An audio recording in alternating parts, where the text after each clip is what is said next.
السلام عليكم ورحمة الله وبركاته. إخواني نفتيدا يتينبا وحنو دردارميا دردارنكي نبي الله محمد صلى الله عليه وآله وسلم قفكو أدونك وجعلا oo ahaa xaaskiisii Caaisha radiyallahu anha hooyadeen Caaisha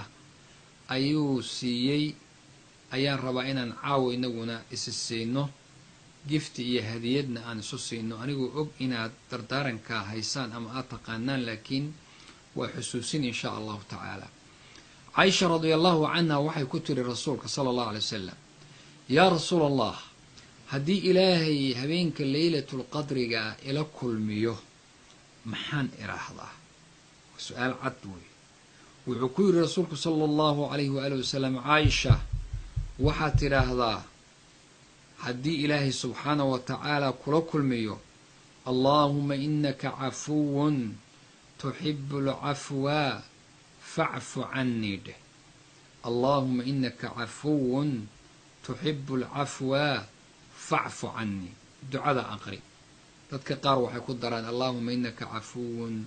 kariimun xaliimun tuhibbul afwa fa'fu anna sidaas sax ma kariim iyo xaliim waa laba magac oo magacyada ilaahaya